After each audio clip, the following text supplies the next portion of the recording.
కొన్ని రోజులుగా వరుసగా తగ్గుతూ కొనుగోలుదారులకు ఊరటనిచ్చిన బంగారం ధరలు ఇప్పుడు మళ్ళీ కూడా షాక్ ఇస్తున్నాయని చెప్పుకోవాలి.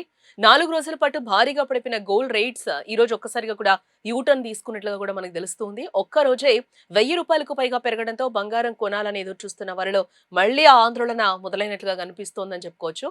హైదరాబాద్ మార్కెట్లో 22 క్యారెట్స్ 10 గ్రామ్స్ గోల్డ్ రేట్ చూస్తే ఏకంగా ₹1050 పెరిగి ₹1,30,850కు చేరుకుంది. అదే 24 క్యారెట్స్ 10 గ్రామ్స్ గోల్డ్ రేట్ చూస్తే ₹1,150 పెరిగి ₹1,42,750 వద్ద కొనసాగుతూ ఉంది. గత 4 రోజులుగా అంతర్జాతీయ మార్కెట్ ప్రభావంతో వరుసగా కిందికి జారిన బంగారము ఇప్పుడు మళ్ళీ కోలుకోవడం మార్కెట్ వర్గాలను కూడా ఆశ్చర్యానికి గురిచేస్తూ ఉంది. వెండి ధరలు కూడా స్వల్పంగా పెరిగాయి. దీంతో మరోసారి బంగారం ధరలు పరుగులు పెడతాయా లేక ఇది తాత్కాలిక పెరుగుదలేనా అన్న చర్చ అయితే ఇప్పుడు అందరిలో మొదలైందని చెప్పుకోవాలి. అసలు ఒక్క రోజులోనే బంగారం ఎందుకు పెరిగింది? ఇదే ఇప్పుడు అందరిలో వినిపిస్తున్న ప్రశ్న.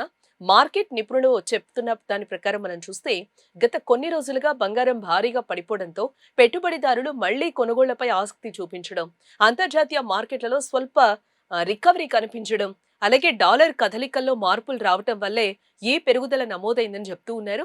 అయితే పరిస్థితి పూర్తిగా మారిపోయిందని మాత్రం చెప్పలేమని కూడా అంటున్నారు. అమెరికా ఫెడరల్ రిజర్వ్ వడ్డీ రేట్లపై తీసుకునే నిర్ణయాలు కావచ్చు, అలాగే డాలర్ బలం కావచ్చు, ప్రపంచ ఆర్థిక పరిస్థితులు ఇవే రానున్న రోజుల్లో బంగారం ధరలు దిశను నిర్ణయించనున్నాయని కూడా తెలుస్తుంది. నిపుణుల అభిప్రాయం ప్రకారం మనం చూస్తే స్వల్పకాలంలో బంగారం ధరలు ఇలాగే ఒడిదుడుకులకు గురయ్యే అవకాశం ఉంటుందని చెప్తూ ఉన్నారు. ఒక రోజు పెరగడం మరో రోజు తగ్గడం వంటి పరిస్థితులు కొనసాగొచ్చని కూడా అంచనా వేస్తూ ఉన్నారు. అయితే పెళ్లిళ్ల సీజన్, పండుగల డిమాండ్ ప్రారంభమైతే ధరలు మళ్ళీ రికార్డు స్థాయి వైపు వెళ్లే అవకాశం కూడా కొట్టి పారేయలేం అని కూడా చెప్తూ ఉన్నారు. కాబట్టి ఎవరైతే కొనాలి అని అనుకుంటున్నారో గోల్డ్, ఇది రైట్ టైం అని కూడా నిపుణులు చెప్తున్న సిచ్యువేషన్ కనిపిస్తుంది. ఎందుకనంటే రేపటి కోసం మనం ఆలోచిస్తే మళ్ళీ బాధపడాల్సిన సిచ్యువేషన్స్ మనకి ఖచ్చితంగా గోల్డ్ కొనాలి అనుకున్న వాళ్ళకి అది ఎప్పుడు ఎదురు పడుతూ ఉంటుంది. ఈ నేపథ్యంలో ఇది రైట్ టైం కాబట్టి కొనమని కూడా మార్కెట్ అనలిస్టులు చెప్తున్న సిచ్యువేషన్ కనిపిస్తుంది. కాబట్టి తొందరపడి ఎంతో కొంత కొనుక్కోవడం అయితే 50% చాలా బెటర్ అని కూడా నిపుణులు చెప్తున్న సిచ్యువేషన్స్ కనిపిస్తున్నాయి.